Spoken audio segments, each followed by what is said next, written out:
Been having some trouble with Streamlabs, but it seems to be working.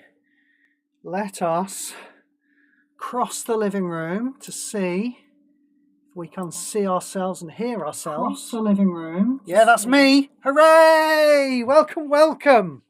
Tarkir Dragonstorm, eh? We'll give people just a little while to turn up. Should we just write a message somewhere in Discord saying live now, like so. We'll go in here and go ping. Yeah, no, we didn't really see anything interesting, I don't think.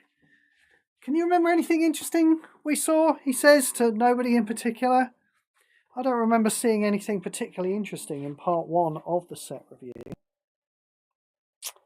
But it's early days. We only got a little way into the set, really, didn't we, considering how big the set is. So let's head off to Tarkir Dragonstorm. Card name, alphabetical. Oh, look, I've got some actual cards now. Oh, yeah, free. Anyone hasn't noticed yet, there's a free super pack in the inbox. That's why I own some cards now. And we got up to somewhere around Craterhoof Behemoth. We did the land, didn't we? We didn't do the... Did we do the pack beasts? Well, let's do the pack beasts now. They're not very interesting. We move on. Yeah, there's not much to say about them, really, is there? Here is a... Oh, hello. Yes. So what I'm doing is I'm talking to somebody who is texting me in the back, which makes no sense at all, because it makes no sense to the stream and no sense to... Hey, the Hunter. Welcome in. Death begets life. Here we are. Destroy all creatures and enchantment supports for 17 mana. That's a bit expensive, isn't it, for a Wrath of God? Then gain X mana. Oh, we like this. X is the number of cards destroyed this way, including their reinforcements. Okay, it's kind of interesting, isn't it? You know? Obviously, we have one-sided sweeps now. This is a double-sided sweep that kills all your creatures. But it does gain X mana when it does, you know. So if you did have a big stack of token creatures in play, you know, you've got like an Elspeth. You've got an Elspeth Vanguard. She spat a load of token creatures out. You could play this. You could kill all creatures on both sides of the board and fill your entire hand up with mana. It's interesting. I think really, though, I hate to say it, I'd really just rather kill everything that Greg's got in play and leave my stuff. Thank you very much. It is possible you might want to play this to slow yourself down in a coalition event. It's certainly an interesting card. It seems a bit, you know, tier 2, doesn't it? Especially with a 17 cost. It seems a bit tier 2 compared to what other tools we've got. But it's not a bad card, is it? Don't mind it. Pretty sure I'm never going to play with it. Debilitating Current. Deal 4 damage to any target, you gain 4 life. Wow. Now, I'm a bit worried by the design of this card. The thing I was hoping for in Tarkir was, and I mentioned this yesterday, it was Webcore accidentally making a lot of good cards because they think that 3 colours is, you know, is a disadvantage to a card in... It is an advantage to a card in MTGPQ, whereas it's a disadvantage in paper. I've said all this before. However, looking at this card, it seems like they've costed it like an uncommon, not like a 3-colour card. You know, they've costed it like an uncommon. So it's not a good sign, but we shall see. Delta Bloodflies. When this creature attacks, if you control a modified creature, hands up on anyone who can remember. Death begets life. We had that, Shmara. Sorry, Shmara's just turned up in the chat. Hello. This is all right. It's not great, but it's all right. I don't mind it. Hands up anyone who can remember what a modified creature does, because I bloody can't. Modified creatures are creatures that are buffed or have a pilot evergreen. Pilot, eh? Suppose we should be grateful. I should be grateful that they didn't put pilot back in Ether Drift. I was really worried they were going to. Such a terrible mechanic. So if you have a buffed creature, basically, when it attacks, your opponent loses 3 life. We don't care. Descendant of Storms. When this creature attacks, endure 1. Now that's the leadership thing, isn't it? So it's going to put extra creatures into play. But if it can't put extra creatures into play, it makes your creatures bigger. But it's only 1, isn't it? It's only +1/+1, so not very interesting. Desperate Measures. That's some nice artwork. Target creature gets +1/-1 until end of turn. If that creature dies this turn, draw a card. Wow, well, that's not likely to happen, is it? Devoted Duelist. He looks pretty badass. This is a Goblin Monk. I'm not sure I've seen a Goblin Monk before. Alignment Red. That is when you cast a monocolored card for the first time each turn. I've no idea if it's going to trigger off itself. Do we care if it does? No, we don't care if it does. Here is an Omen. It's a 4/4 ward for 13 mana, which is uninteresting. And now target creature gets stun counter 1. Draw a card. Right. I mean, we want more than stun counter 1, don't we? Put extra stun counters on things, please. Dispelling Exhale. Drain 4 mana from your opponent's hand. Oh, they're still doing it. They're still making drain mana cards. When this creature enters the battlefield, destroy an opposing support. Very overcosted. I mean, come on! Conclave Naturalists! I was playing with those just today in the Silver Jewel, which I hate, by the way, but, you know, you've got to play it for the resources, haven't you? Isn't Conclave Naturalist common as well? I'm pretty sure it's common. I guess it might be uncommon, but I'm pretty sure Conclave Naturalist is common, and it's better than this. But this has another side, which says, destroy target creature with power 3 or lower. Oh dear. Did we talk about adventure the other day? These Omen cards, they are just split cards, aren't they? They are just double-faced cards, and they've got one side and another side. Because, you know, the whole thing about shuffling cards into your library doesn't really mean anything. But they do remind me of adventure. And that's a problem, because adventure was better, because you get the card back into your hand, don't you? If you play the spell side of an adventure card, you then go and get the creature side. Can we have something good now, please? This is a masterpiece. When this creature attacks, destroy the top 6 cards of your library. Okay. Then return the first spell card with mana value 12 or less from your graveyard to your hand. That card gains full mana.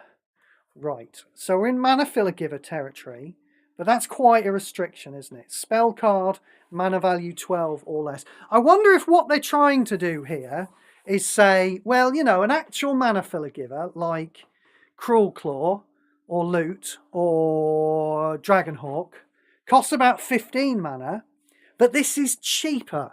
This is a cheaper card, so it has a lesser effect. But if that is what they're trying to do, they need to make it a lot cheaper than that, don't they? Because you're not gonna play this over a Dragonhawk just for the reduction of 3 mana in cost. Overlord of the Flood Pits, yeah? Overlord of the Flood Pits is worse than Dragonhawk, but it costs a lot less. You can pretty much guarantee you're going to play that bad boy on turn 1 if you got him in your starter hand, because he's so cheap. That's what you need to do. If you want to make mana filler givers that are worse than other mana filler givers, but cheaper, you got to make them a lot cheaper. I don't think anybody's going to play this. I mean, I guess you've got to call it kind of mid. I mean, I want to put it in high shit tier. It's probably better than that, to be perfectly honest. But because it's so much worse than other cards that we have, I kind of want to put it in high shit tier. Draco Genesis. When you cast a dragon card, when you draw a dragon card, I'm sorry, I confused myself there for a second. When you cast a dragon card, it costs 0. No, when you draw a dragon card, it costs 0. Not when you fetch it, though. So that's not going to interact with whatever that dragon, that 5-color dragon is that fetches things. I can't even remember what it is now. You know, in the Dragon's Nest, what's that one called? You know, in the Dragon's Nest in You Found an Entrance. What's that dragon called? I don't like this. there might be people who look at it and they just like dragon. I mean, it's got nice art, hasn't it? But no, don't like it at all. Dragon Sniper. Now, oh, okay, I see. That's how this is going to kill dragons. It's got reach. It's got vigilance, though. Hang on. It's got vigilance. Surely that means that a dragon is just going to fly past it. Vigilance trumps defender and reach, doesn't it? Tiamat, Hopper Stamper. Thank you very much. That's the dragon I was thinking of. So that doesn't work with Tiamat, but we don't care because it's rubbish anyway. Anyway, yeah, I am pretty sure the vigilance trumps reach. So this thing's never actually going to block. You know? I think you have to just give it reach and death touch, don't you? And again, we're in the situation where, you know, you've got a creature that dies. So it's a 1-for-1, but you may as well just put a creature kill spell into your deck. What happened there? Ping, Dragon's Play. Destroy target creature for 7. There we go. Old school 1-for-1 removal. Dated, obviously. If you behold a dragon, your opponent loses 4 life. But yeah, you know, the kind of thing you'll be playing with maybe in the Silver Cup or Commoner's Cup. Hang on, Silver Jewel Commoner's Cup, yeah. But yeah, 1-for-1 removal is dated now. This card cannot currently be obtained from card packs. Dragonback Assault. When this support enters the board, deal X damage. Get your bingo cards out now. To each opposing creature and your opponent's planeswalker. X is equal to the number of dragon cards you control, including their reinforcements, plus 3. When your opponent matches this support's gem, but not you, create a dragon token. Don't like it. I don't even want to talk about it.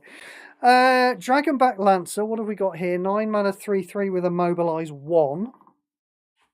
Right. I mean, I suppose we should expect that all the common mobilize cards are going to be utterly uninteresting. I'm sure we'll get to some slightly more interesting mobilize cards as we go along. Oh, it's another one of those. Look, it's another one of those 3-coloured cards that I was hoping was going to be powered over the curve, and it's crap, isn't it? Target creature gets +4/+4, 4 damage to target first opposing creature for 12. Oh god, it's awful. Is this finally the end of power creep? Is that what's happening here? Yeah? Is this going to be the first set without an Overlord and without a Mystical Teachings and without a Bright Glass Gear Hulk? They're actually going to start reining in power creep. They're not going to admit they made a mistake. They're not going to do anything like nerf Galter again. Yeah? Grist will be running around with 2 copies of Galter, thanks to Bright Glass Gear Hulk, for the next 2 years at least. Not going to admit they made a mistake, but maybe they're just going to pull a Mercadian Masks. Curtail the power creep, which, you know, let's face it, did need to be done. but it kind of sucks, doesn't it? If they're not going to nerf the power stuff, it basically means we're going to have a bunch of sets that aren't worth buying. Careful of that, Webcore. Not going to be popular. Dragonologist. When this creature enters the battlefield, fetch the first spell or dragon from your library. And don't give it any mana, apparently. Right. We just expect that now, don't we? Low powers. For a 10 mana 1/3, you fetch a spell or dragon. Just the first one, you don't even get a choice of it. Dragon creatures get hexproof and menace. Rubbish. Absolute pants. At the beginning of your turn, here we go. It's a land, it's quite a cheap land. It's not even a land, it's an artifact. Look, 8 mana. At the beginning of your turn, convert 2 gems to the most present colour on the board. When a dragon creature enters the battlefield under your control, this creature gets +1/+1. I mean, yes, look, I know this card is actually worse than those other lands we had that cost, what was it, 14, 15, and converted 4 gems. But, you know, it's this cost that we want to be looking at. We want to be looking at lands you can play in a single turn or two. So, you know, don't mind it. When this creature enters the battlefield, endure 3. Right. Bit dull. Now, I pulled this card out of a booster the other day. I like this card. Now, I know what you're thinking to yourselves. You're looking at the card. You're thinking, has he gone mad? What's going on? Is it the artwork? It's not the artwork. I quite like the artwork. You know, it's kind of weird and silly. Kind of willy in that sense. But, no, there's a thing I like about this card, right? Destroy target creature you control. If you do, your creatures get +1/+1. Now, clearly, this is one of the worst MTGPQ cards there's ever been, isn't it? It's like, let's you and me have a trade-off, yeah? My creatures are going to get +1/+1. That's the upside, but going to kill one of my things. This is a terrible, terrible piece of shit card. However, long-term fans of the channel will notice the wording on the card. Look at this. Destroy target creature you control. If you do, your creatures get +1/+1. They've got rid of that then thing. One of the things that Octagon introduced that I really, really hated was the fact that they had then. They would put then on cards, and then meant if. No, not then. It didn't mean then. It meant if. And that was weird. And there was this wording all the time in paper. This if you do wording. And look, we finally got it in the game. Now, have they implemented it uniformly throughout the set? Have they buggery? There are thens. I'm sure we'll get to a then at some point. I'm sure we won't have to go very far to get to a card with a then wording. But it's a start. I'm very happy that they're going to start printing if you do on cards. Even this terrible, terrible piece of shit card. Effortless Master. When this creature enters the battlefield, if you've cast 2 or more cards, this creature gets +2/+2. Right, we don't care. Embermouth Sentinel. When this creature enters the battlefield, convert 2 gems to the most present colour on the board. Yeah, have it do it every turn. Why not? Then if you behold a dragon, convert 2 gems to the most present colour on the... Yeah, it's like a really, really bad cut your losses at 9 mana, isn't it? Encroaching Dragonstorm. Is this part of the cycle? I think it is, isn't it? Yes, the return its card to your hand cycle. When the support enters the board, pick and fetch the first 4 land cards from your library, and it does the thing when a dragon creature enters the battlefield, return this card to your hand. It's low power, isn't it? Now, I should probably talk about this later in the set reel, but my man Zibvert, shout out to Zibvert, he was getting a little bit excited that there are some land fetching cards in the set. Oh, hello, Goz. How you doing, man? Welcome in.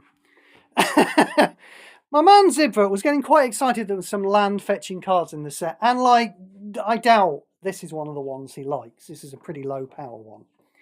And I don't see what he sees in them. I really don't. I appreciate there are some utterly overpowered lands in the standard format at the moment. You know, principally Demolition Field and Desert. You probably wouldn't include Swarmyard in there, but Swarmyard's really good. Maybe you would. But I don't know, these land fetching cards, unless they immediately play them straight away, like if you fetch a land, no matter how bloody good it is, if you've got to wait a turn to play it, that's too slow for me. Anyway, this almost certainly isn't the type of card that Ziva was talking about. So maybe we'll get back to that later on. Equilibrium Adept. Well, yes, he certainly has Equilibrium. This is a dog monk. He's not even a fox. He's just a dog monk.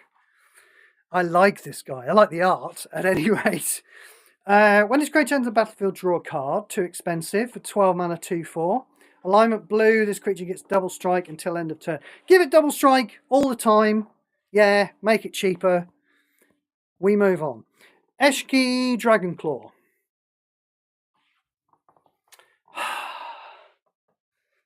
I was so hoping we were going to get Streets of New Capenna Part 2. So hoping. We were just going to get loads of 3-coloured cards and they'd all just be completely broken. I haven't read it yet. Maybe it's good. 4/4 for 14. You see, that's what put me off. At the beginning on combat on your turn, if you've cast a card this turn, this creature gets +2/+2. I mean, it's not good, is it? It's all right. It's definitely, it could be low, high, shit tier. Maybe low, high, shit tier. High, mid, shit tier. Probably low, high, shit tier. Somewhere around there anyway. How about high, low, high, shit tier? How about that? I don't know. There has to be a point where we stop splitting up shit tier into more and more degrees, doesn't there? Otherwise, this could just end in absolute madness. But yeah. In conclusion, I don't think we're getting Streets of New Capenna Part 2. Sorry. Essence Anchor. They've got to stop printing artwork like this. They've got to stop doing it. I've been on the internet a long time. They know what they're doing. At the beginning of your turn, surveil 1, activate 1, create a zombie druid token. Well, unless that is like a 16/16 with double strike, this card's not going to be very good. Exotic Orchard. What have we got here? We've got a masterpiece with apparently metal trees in it. At the beginning of your turn, this is a land with apparently 6 shields. Okay, whatever. Doesn't make a lot of difference, does it? As long as it's got at least 3, we're usually happy. Gain X mana. Right. So already we're circumventing Desert by having a land that just gains mana. That's what we generally want these days. X is this card's level, which is 1. Then this card's level becomes 5. Okay, so we're going to play this card. Next turn we're going to gain 1 mana. Don't like that. But then every turn after that, we gain 5 mana. Now, I don't know if you've ever heard of a card called Swarmyard, but that gives you 5 mana every turn. So, what's with this one turn where it only gives you 5 mana? What's with the why the one slow turn? It does. I'm right, aren't I? It does just give you the 1 mana. Gain X mana. This card's level. X is this card's level. Then this card's level becomes 5.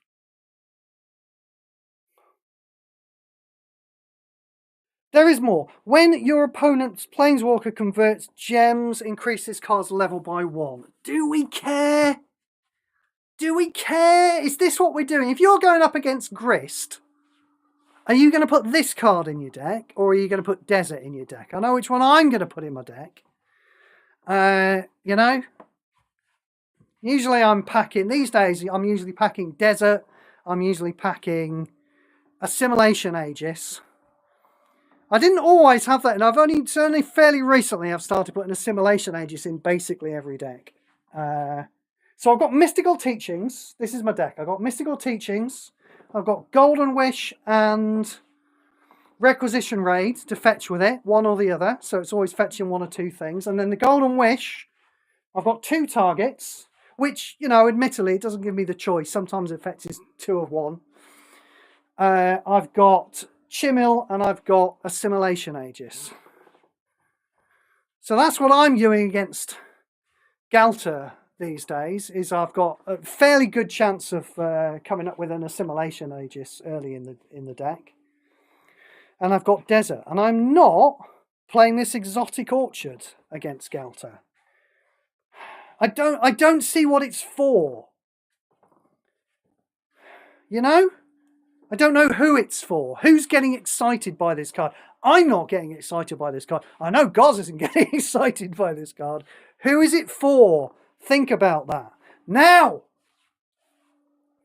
Yes, Goz. Yes, I did watch your video. No, I didn't watch it. I skimmed it. It was 50 minutes long. It's a long-ass video, man. I'm a busy man. I had Slay the Spire to play. There's a whole new, you know, update to the Downfall expansion. They've completely reworked the Snecko, right? And the Hexaghost. It's all very exciting. So I skimmed it, and as a result, having skimmed it, I believe you called this a chase card. Yeah? It's okay. Let's have a look. Pick one of the first 3 cards from your library, fetch that card, then exile the others. Okay. And then convert X gems to one of the colours of your greatest mana bonuses. X is the number of different non-land cards in your exile. So, yeah, that's going to be 10, isn't it? But it's not going to be 10 straight away. Late game, it's going to be 10, or, well, actually, maybe less. I mean, certainly, if you want to play with those really good lands I was talking about earlier, like Desert and Demolition Field, it might be 9 or 8. Then there are also ways of putting cards from Greg's deck into your exile. I don't know if there's any really good ones in Standard these days, but we're kind of looking at a cut your losses that fetches cards. That's what I'm saying, though. Yeah, you're kind of looking at conversion of 10 mana. That might whiff. 10 gems. That might whiff. This is why I stopped playing with cut your losses, because it might whiff. It didn't all the time. Cut your losses was a good card. Don't get me wrong. But just converting 10 gems might actually whiff. So you're kind of fetching a card and kind of paying for it. And it costs 9 mana. Does this sounding like any other card that you've heard of? I mean, you put this up against Mystical Teachings, and it is really looking wanting, isn't it? You know? Because Mystical Teachings, you can just burn out on turn 1. I'll have a Golden Wish, please. I've won that game. Yeah? And this you can't. If you burn this out on turn 1, even if you exile those other 2 cards in your hand, yeah, it's only going to convert 2 gems. So, it's okay. It's an okay card. I don't think it's a great card. If you're looking for something to go get Mystical Teachings. I'm not going to be chasing that one. I'll have it. I'll play with it probably midweek, see what it does. I'll master it midweek is what I mean to say, really. But while I'm mastering it, I very highly doubt I'm going to think to myself, oh, do you know what? This is actually better than Mystical Teachings. Because, hot take time, it's not. Fangkeeper's Familiar. When this creature enters the battlefield, it's not. I so desperately want it to be Streets of New Campaigner Part 2. And it's just not. I'm so sad. When this creature enters the battlefield, surveil 3, then gain 3 life, right? When this creature is destroyed or exiled, destroy an opposing enchantment support. Then, oh, there we go. Here's then. So they put if you do on some cards, but they're writing then on some other cards because the devs in this game are nothing if not completely ununiform about how they apply the rules. Well, what a lot of cards, what a lot of words this card has on it. It's like an old school Octagon card, isn't it? Full of words, and it's even got flash as well, and we don't give a flying toss about any of it. Does loads and loads of different stuff, and we do not care because it's so low power. What have we got here? This is Fellow Thar, Dawn of the Abzan, who is spiky. When this creature enters the battlefield or attacks, you may destroy a support you control. If you do, all your creatures get +2/+2. Why? Why destroy a support? Would this card be too good if it didn't destroy a support? Would it even be high shit tier? It would be low shit tier if it didn't destroy a support. Still wouldn't be high shit tier though, would it? But yeah, it destroys a support that you control. I'm worried. With 77 now, we've gone through a considerable number of cards in the set now, and I haven't seen anything that I like at all. I am starting to get worried now. Feral Deathgorger. When this creature enters the battlefield, exile the first 2 cards in target graveyard. Yep, and it's got another side. Target creature gets +1/+1. Draw a card. Split cards should be a slam dunk, shouldn't they? We only get 10 cards in a deck in Magic Puzzle Quest, you know? When they first put split cards in Guilds of Ravnica it was, wasn't it? Do you remember? Do you remember first playing with Discover and being like, wow, I get this amazing card filtering on one side, and then if I don't need that, I've got actual creature kill on the other side? Because, you know, 1-for-1 creature kill was still quite good back then. In the days before power creep, you could play with that kind of thing for 9 mana. So yeah, split cards should be great. Double-faced cards, I mean. When I say split cards, I should call them that, really. Because I think they're all double-faced now in paper.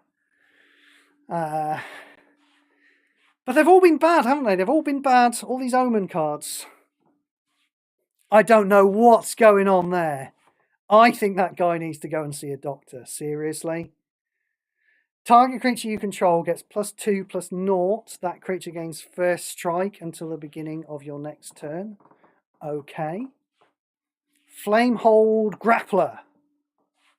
That's an awesome picture. I do like the Jess guy. I wouldn't call myself a Jess guy. I think I'm a bit more Sultai myself.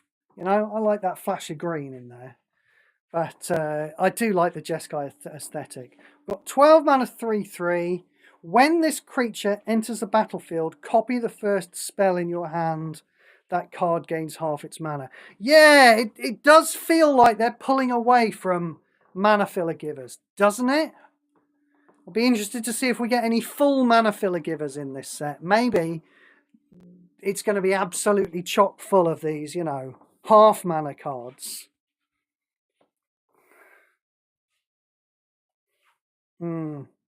Again, this might be a result of them thinking, well, because it costs less than a Cruel Claw or a Dragonhawk,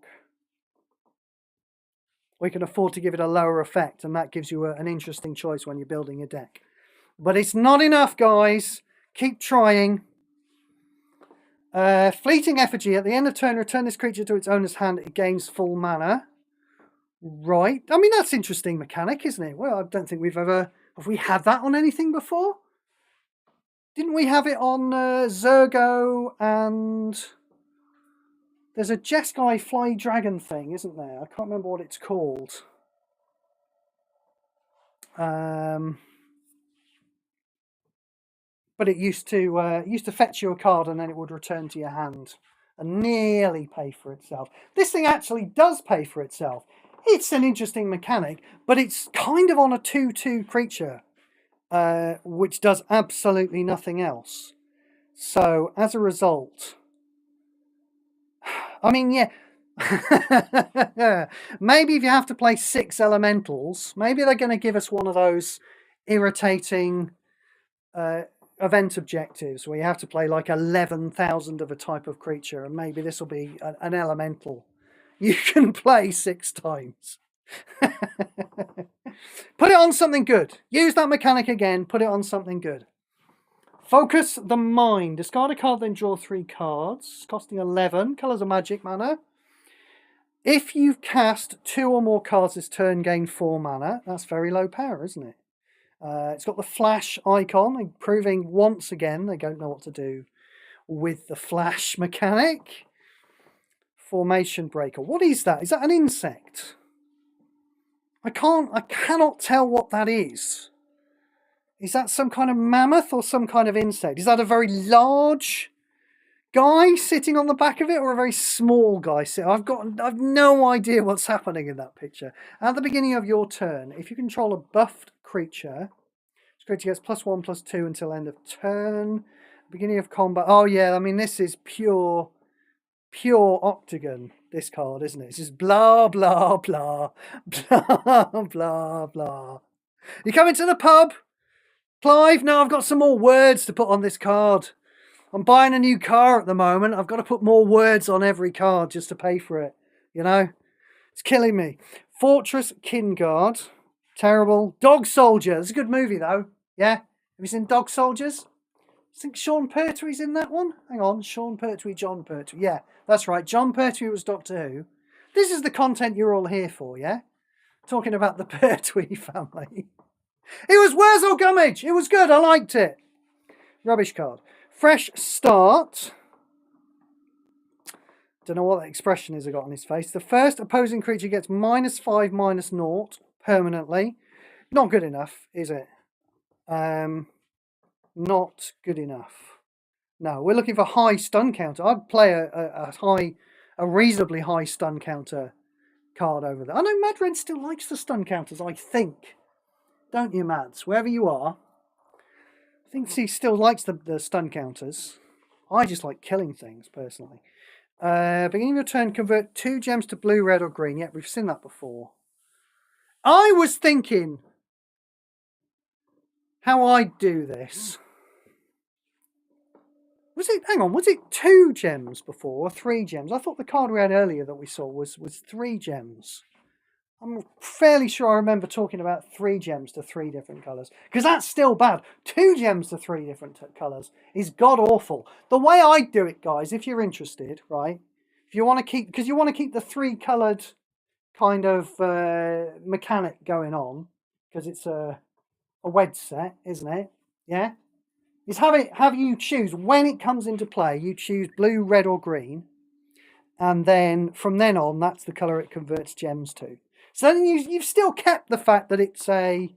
Hang on, blue, red, green. What wedge is that? I don't even know. Anyone know what wedge that is? You've still kept the fact that it's them. Timor? Is it Timor? Blue, red, green. Mardu is black, white. Never mind. But, you know, don't have lands that convert to 3 different colours. They are bad. Create two whole goblin tokens. Then target creature gets +X/+X until end of turn. X is a number of creatures you control, including their reinforcement. Right. I mean, okay, I guess. This is a token doubler, isn't it? You know? I guess. If you like that kind of thing. Go play with Dollmaker's Shop, though. You want your tokens to be bigger. That's what I use. Only midweek. I'm not playing at a coalition event. But if I want my tokens to get bigger, and I might sometimes midweek, I play with Dollmaker's Shop. Frostcliff Siege.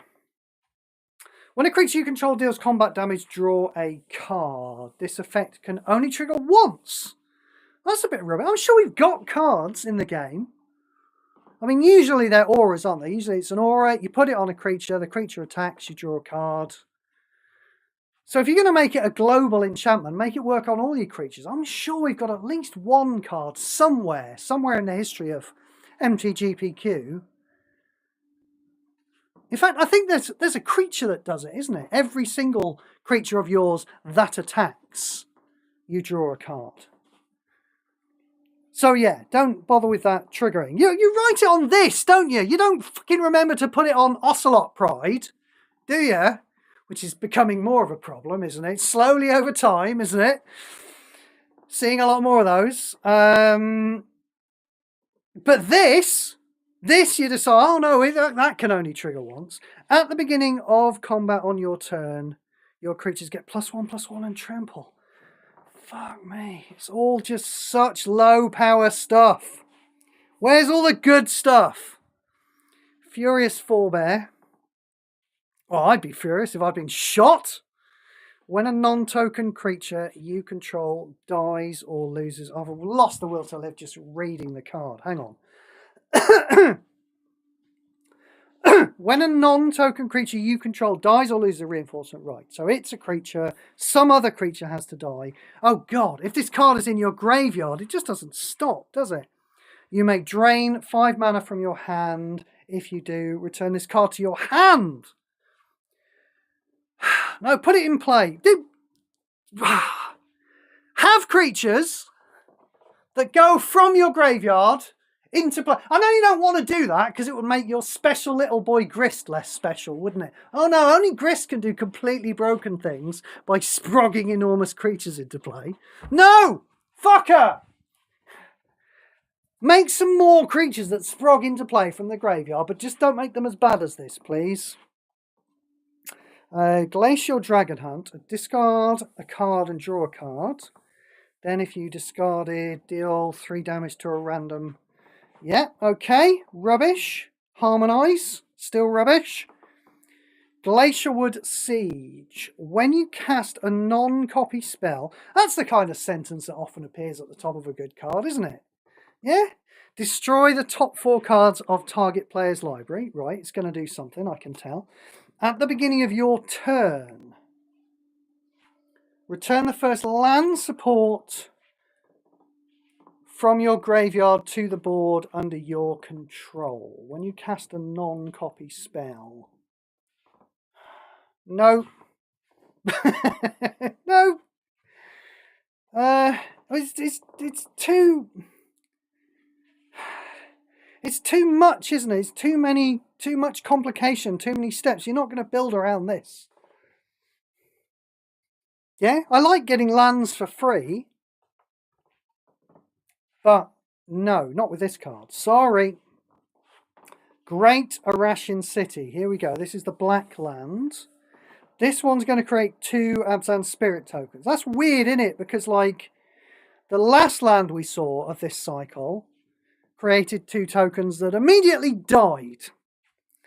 And this one is apparently creating 2 tokens that are not going to die. So that's better, isn't it? There is... it's not an appreciable jump in power, though. And the same thing applies to this, to what we've said to everything else. When this creature enters the battlefield, surveil 3. Is that colourless? Strange thing to be colourless.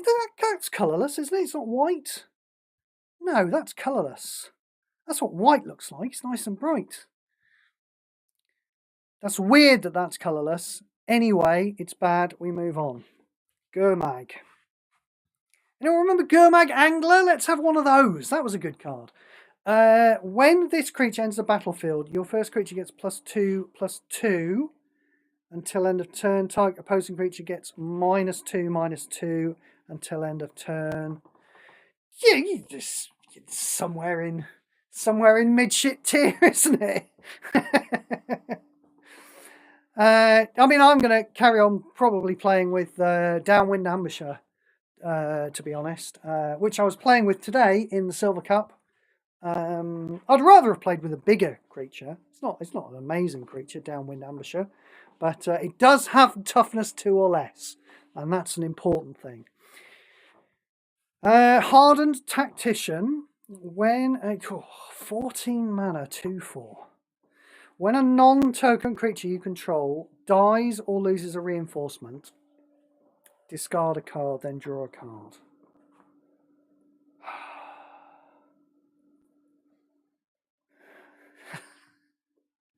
I'm questioning my life choices now. All the other content creators, they don't go through all the fucking commons, and I'm beginning to wonder if we're going to get all this, if this is truly the end of power creep, if I might just stop doing it in future.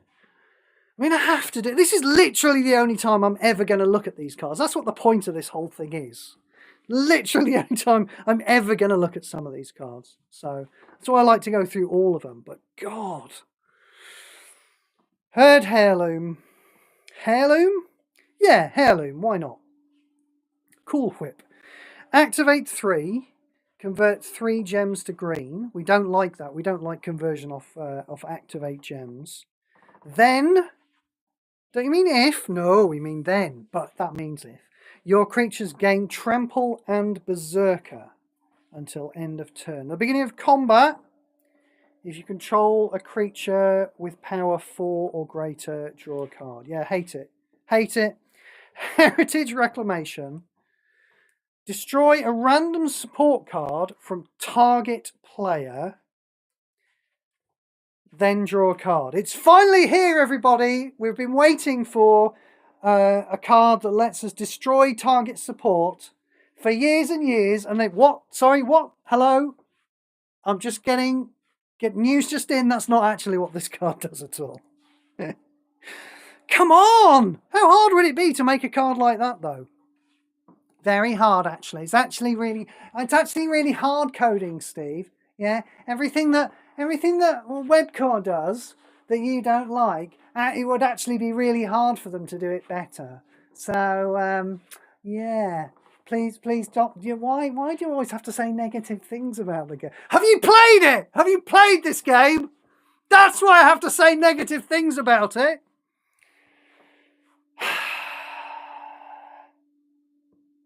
High Spire Bellringer.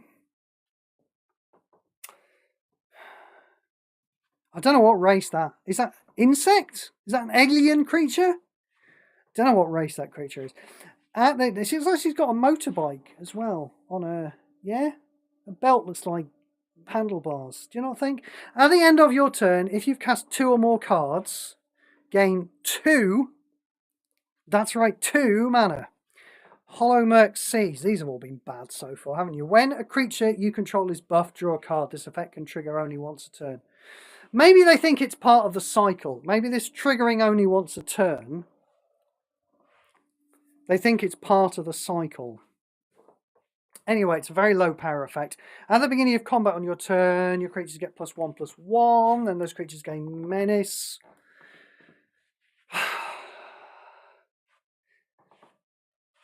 Host of the Hereafter. When this creature enters the battlefield, it gets +2/+2. Right? I mean, it could just be a 4/4. I feel like. I like the art, though. It's nice art, isn't it? When a non-token creature you control dies, target creature you control gets +2/+2. Yeah, okay, whatever. Low power. Humbling Elder. When this creature enters a target opposing creature, gets -2/-1 till end of turn.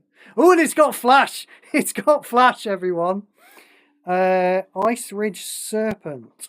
When this creature enters a battlefield, return target opposing creature to their owner's hand. 17 mana.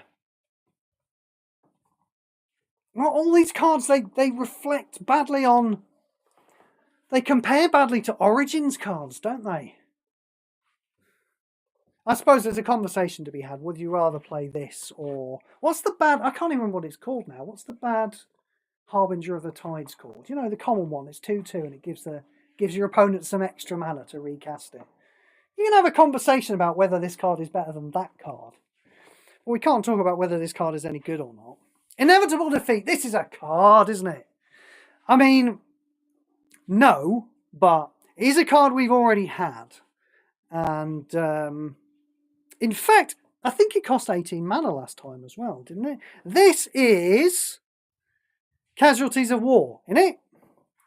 Exile a random opposing creature, a random opposing artifact, an enchantment, a vanguard, and a land. Now, pretty sure it was in Guilds of Ravnica first time around. It cost 18 mana. It was called Casualties of War. It probably didn't have flash. So, yeah, that's actually a little bit of an upgrade. One of the few times that flash is relevant is on creature removal, isn't it?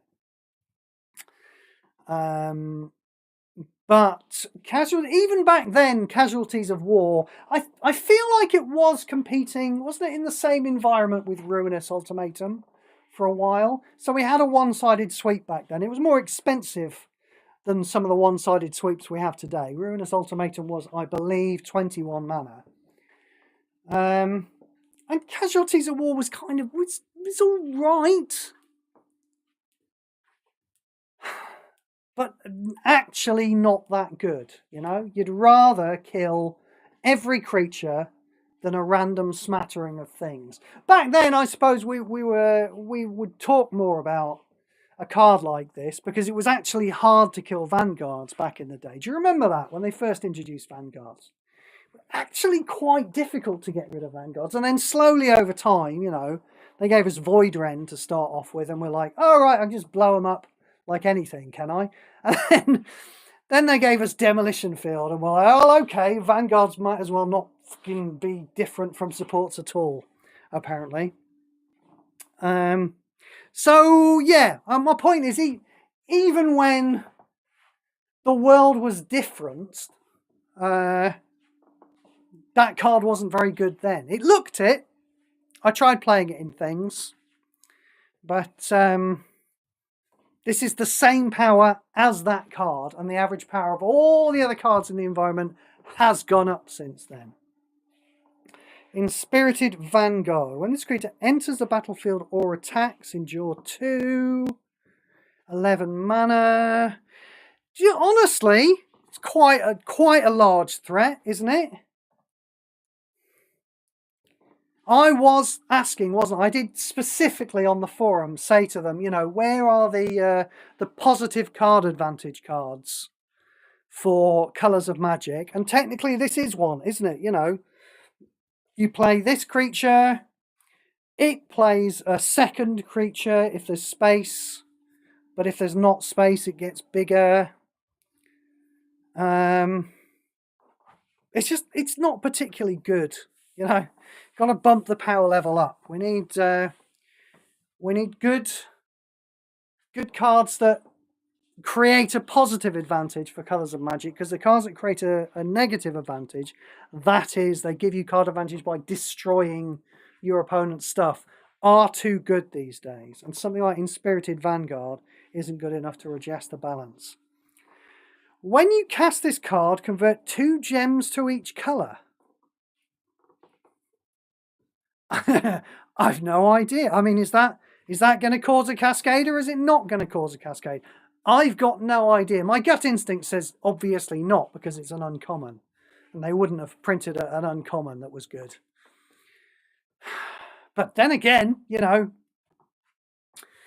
cut your losses does exist, so it feels like it's not, doesn't it?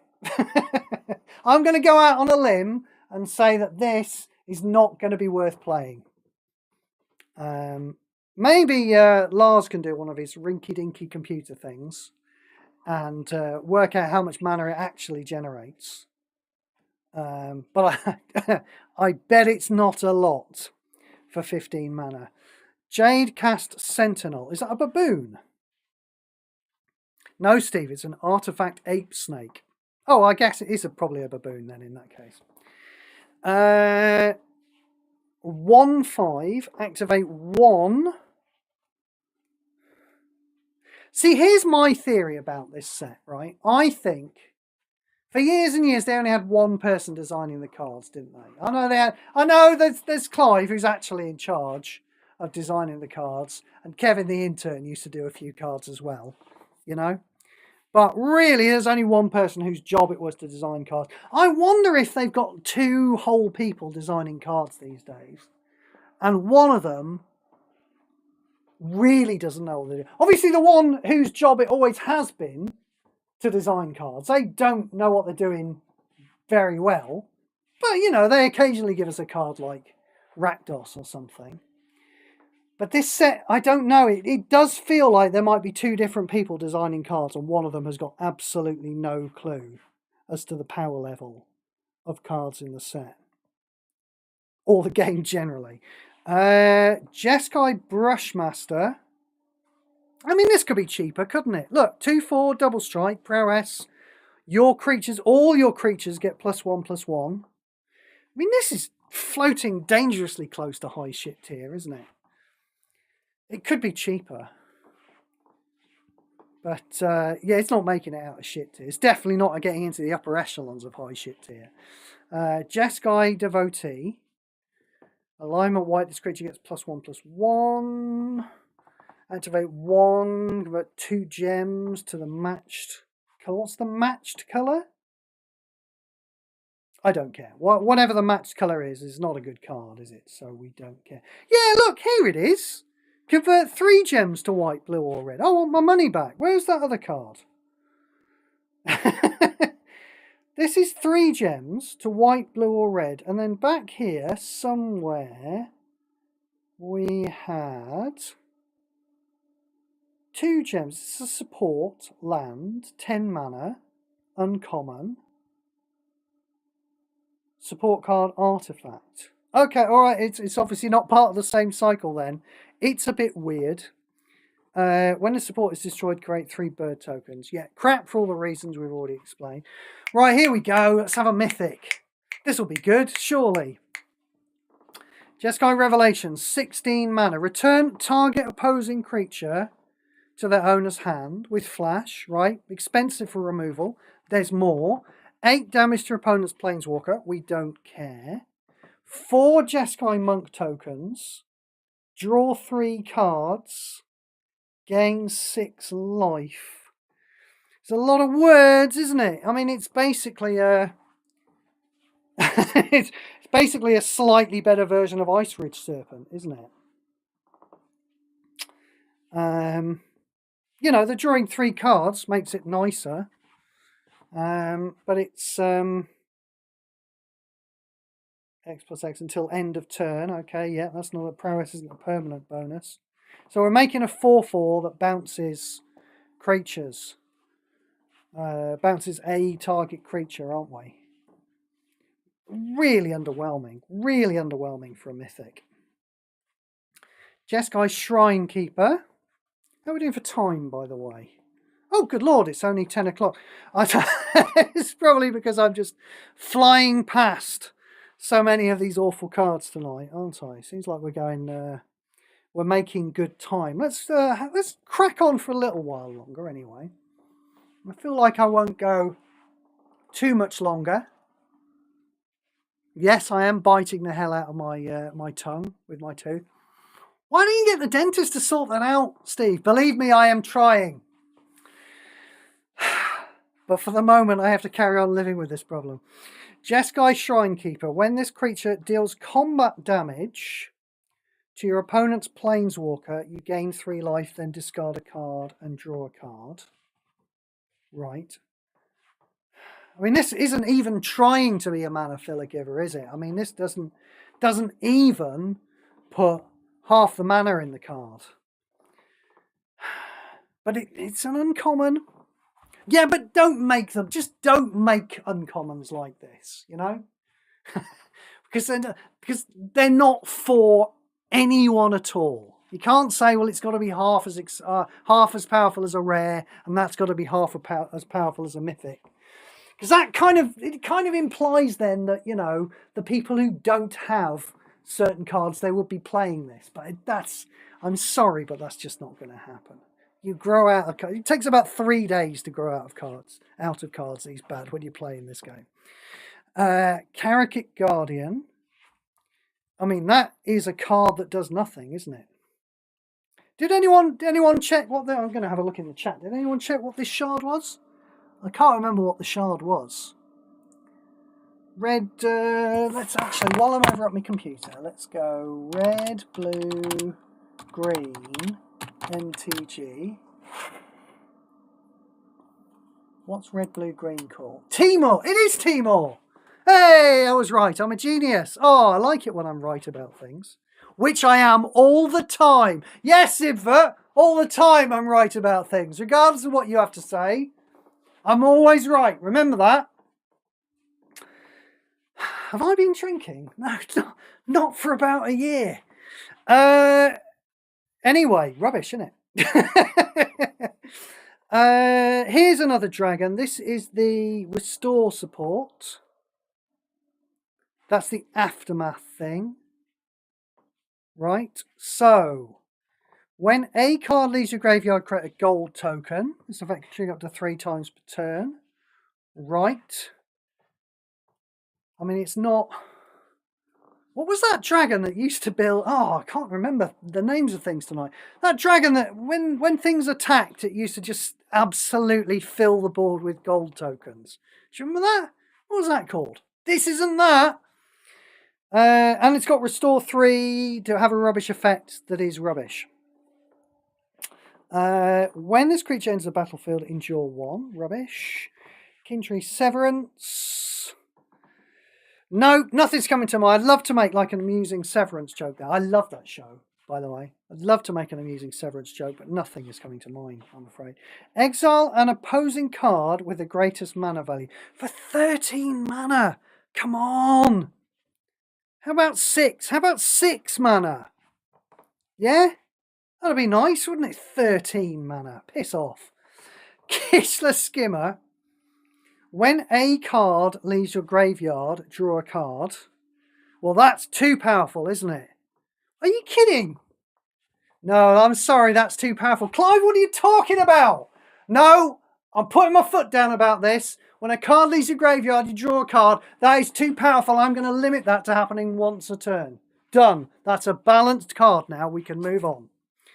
Kishla Trawlers.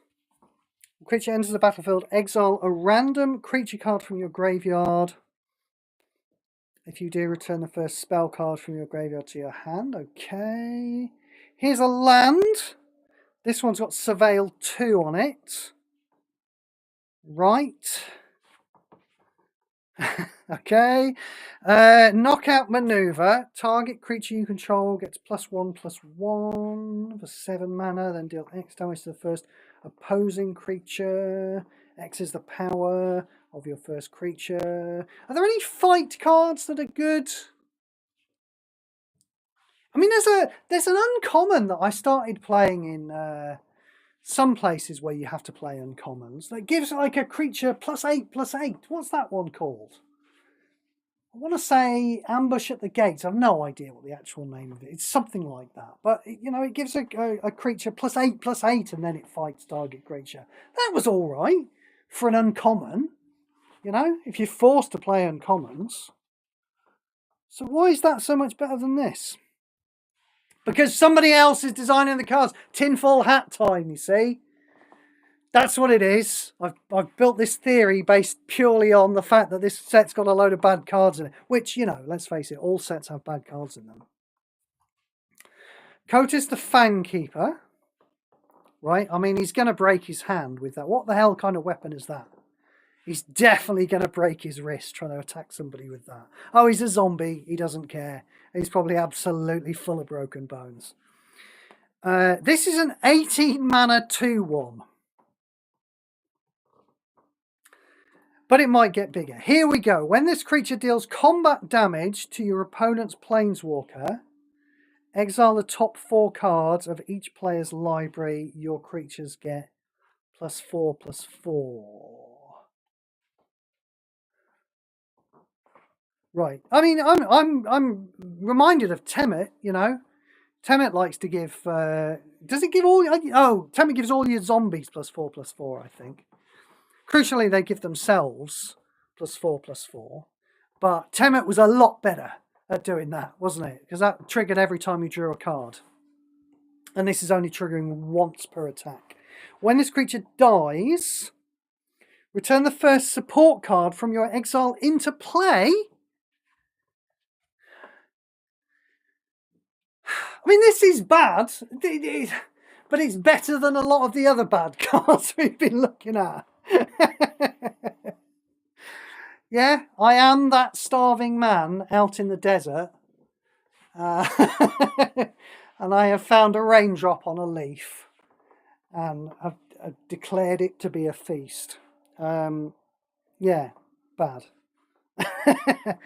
Crotic Nestguard.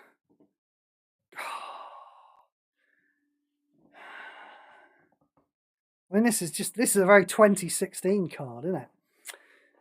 Krumar Initiate. Beginning of your turn, endure 1, then lose 2 life. Okay, well that better cost 10 mana. Thank God. Thank God it does. Lassid Prowler, do people like this one? This one was spoiled, doesn't it? I mean, it does seem a bit 23 mana to me. Doesn't it? When you look at this card, don't you think, ooh, it does look a bit 23 mana? When this creature enters the battlefield, destroy the top X cards of your library. X is a number of green gems on the board. So there's kind of nothing there, isn't there? It enters the battlefield, it just dumps cards into the graveyard. But some of those cards are going to be other Lassid Prowlers. This is the thing. Yeah? Well, you're hoping anyway. Remember, the number of any coloured gem on a board is probably going to be somewhere in the region of about 7. Might be a bit more if you're playing, you know, green. You've got some mana conversion. You might be leaving a load of green gems around generally. But this is the thing about this. What you're hoping to do is you're playing this for 23 mana. It dumps a load of cards in your graveyard. I say a load, it's not actually that many. And then some of them are Lassid Prowlers, so they then get restore. I believe the restore...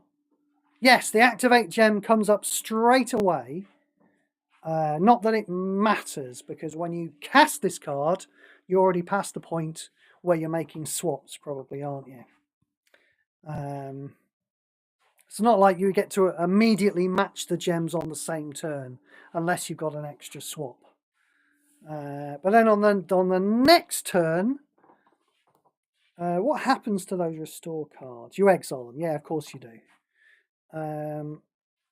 All those cards that you did dump into the graveyard, they are going to make your first creature, which might be a Lassid Prowler,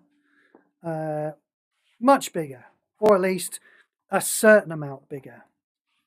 I don't know. I'm just not very excited by this. I mean, you can play it with Grist, yeah, fine, but you know, have you noticed how fucking good Grist is all on her own? Have you noticed that? I'm just going to go off on a little Grist tangent at the moment. I was playing Grist today in the Silver Jewel. I think the thing I hate most about Grist is she's so random.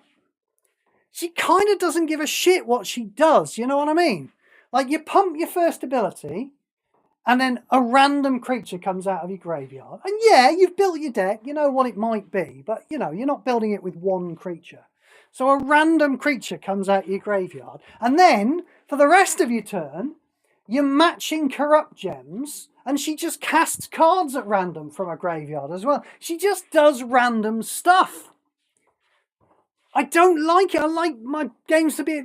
This is a random game anyway. You're drawing random cards from a deck, and random cascades fall from the top of the level. There's an inherently randomness built into the game. I like to build my decks and play this game to mitigate the randomness. And Grist just goes, no, just have loads of random stuff. And you're sitting there going, well, what does it do, Grist? And she goes, I don't care, just have it all. Have it all and hit Greg in the face with it. Don't worry about what it is. Just hit your screen like a monkey. Thank you for coming to my TED Talk. Lassid Prowler. I just can't get excited about a creature that's 23 mana.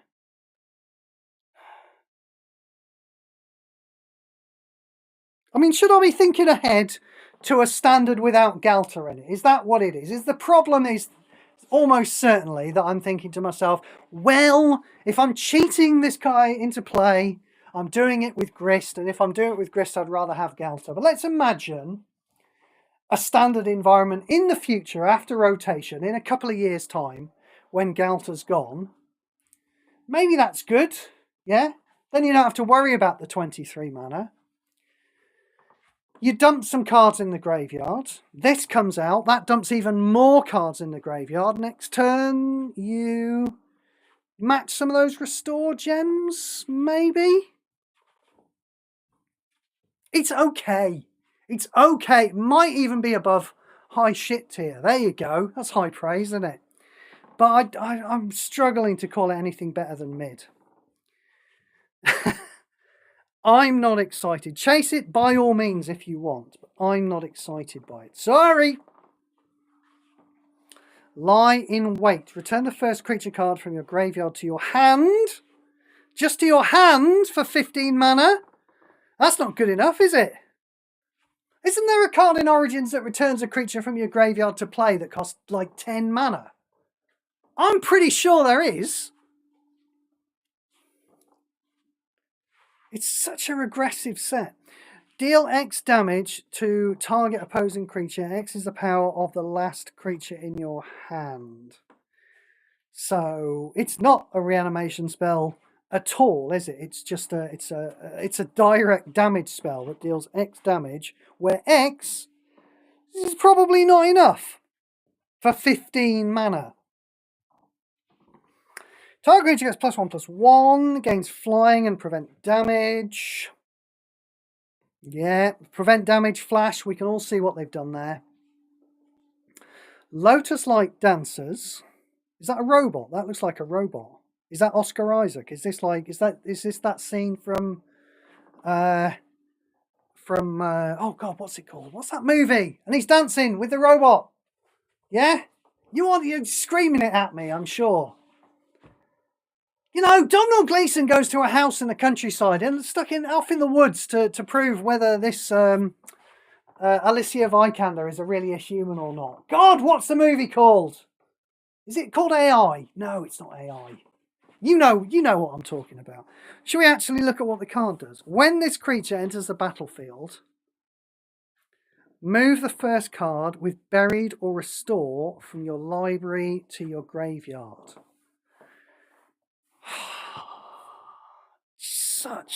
Such a low power card. Come on, what's it called? I'm going to go and look at the chat. No, it's not her. It's not Dances with Robots. The Alex Garland movie. Alex Garland films. No, not Warfare. I don't want to know about Warfare. I'm sure Warfare is very good, but that's not what I want to know about. Ex Machina! That's the one! You know the one! Yeah, it's alright, that one. It's not great. It's alright. Loxodon Battle Priest. When this creature attacks, a random creature you control gets +1/+1. Right. Low power.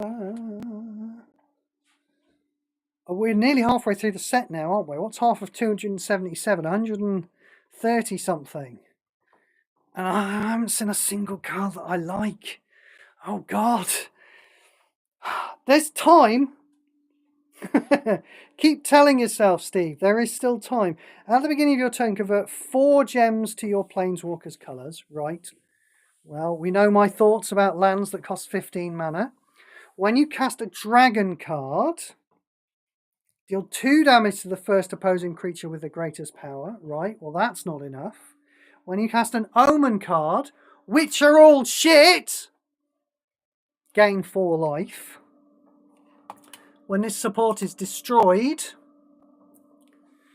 fetch the first dragon card from your library.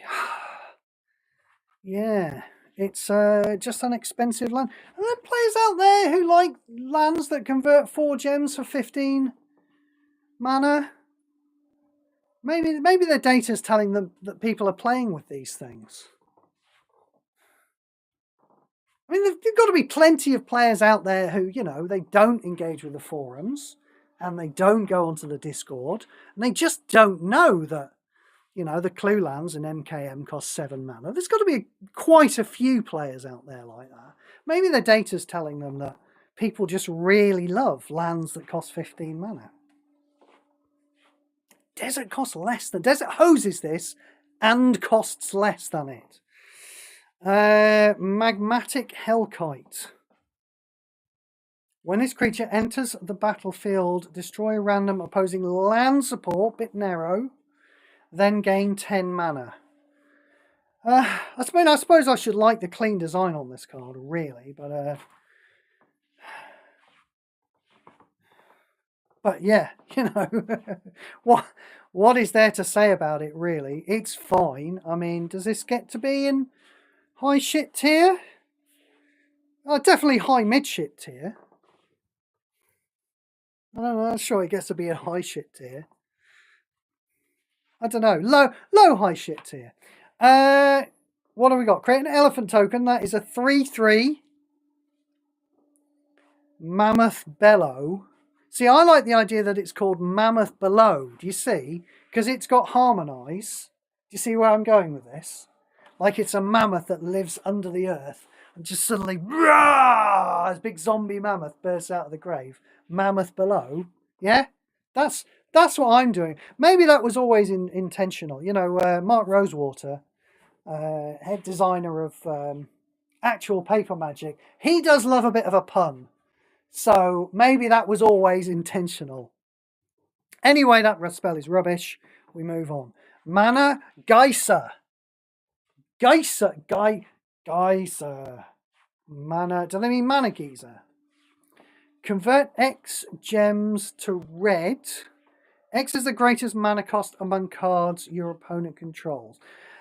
I mean, it's all right, isn't it? But you don't really want your opponent to have a card that is going to let this convert a lot of gems, do you? Because if he's got a card in play that costs 20 mana, he's probably doing quite well.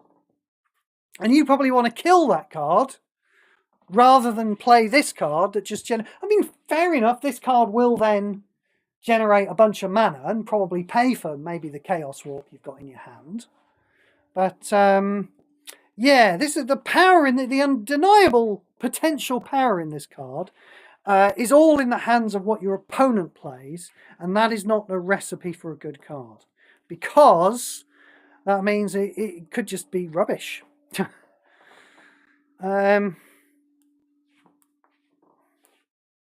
Yeah, if I'm losing, I mean, it's quite possible that Greg will just have a random smattering of stuff. Maybe you're only converting 10 gems. That's still pretty decent. Yeah? But if Greg's ahead on the board with stuff in play, I think I'd like to get rid of all his stuff, please. I think I'd like to play a Chaos Warp. Or a Requisition Raid, yes. We were all thinking it. I certainly was. So yeah, again, I don't see people chasing this one. Do you? Do you see people chasing this one? I don't. What do we got here? Meringue River Regent. Marang River Regent. Not meringue. That would be an entirely different type of dragon. When this creature enters the battlefield, return up to 2 random opposing support to their owner's hand. I mean, okay. Non-token support, maybe? I'd have looked at this card back in, I don't know, 2019. I'd have looked at this card, you know, but, you know, we're all too familiar with the problems these days of Pajami just spamming token supports all over the board and it being quite hard to keep up with them. I've had games against Pajami where I can't keep up with his bloody token spamming with a fucking demolition field, you know? I'm trying to kill the thing that I actually want to kill, but he keeps putting 4 new supports down in play every turn. I can't actually kill the thing that I want to kill with a demolition field, let alone an 18 mana card that just gets rid of 2 supports. So not good. High shit tier. Discard a card, draw 3 cards for 18. Oh, dear me. This could have been good, couldn't it? This could have been a double-faced card with a good card on this side and a good card on that side. And then it would have been good. Design's easy. See how easy it was? I would have just made this good on both sides. So easy to design cards. I don't know why they don't do it. So 277. What's that? 35.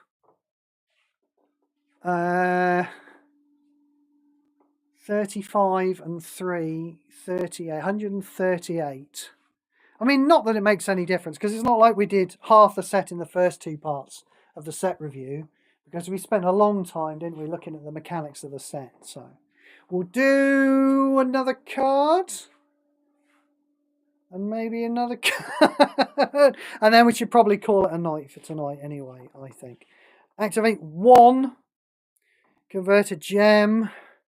Less said about that, the better. Here's one of those monuments that's converting 3 to ogre tokens. Are they 3/3s? Yeah, but it's when it's destroyed, so we don't care.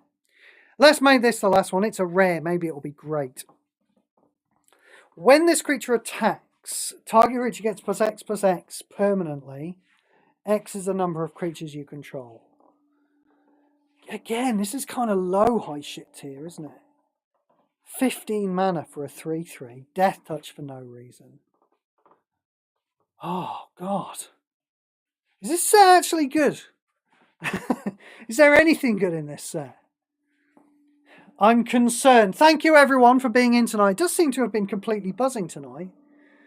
Although that might just be Goz. The chat has been buzzing, but I noticed that a lot of it is Goz. But thank you, everyone, for coming along. Yeah, I'm pretty sure it's going to take 2 more parts to polish the set off. And we'll do part 3 at some point during the weekend, probably. I'm thinking probably late Sunday. Depends how shattered I am after the coalition event, to be honest. It is a new event, isn't it? So some testing might have to go on. Oh, there's that irritating node, isn't there, as well, that's all red, so I can't play Dakon in it, like I play everywhere else. So I might have to actually dig out a different Planeswalker for a chain. But I don't know, maybe that will be fun to do. So yeah, look out for part 3 of the set review, probably at the weekend. Parts 1 and 2, that's this one, this is part 2. Up on YouTube now. Thank you so much, everyone, for coming in, and I will bid you all adieu. Where's the thing? There's the thing. Bye-bye, everyone.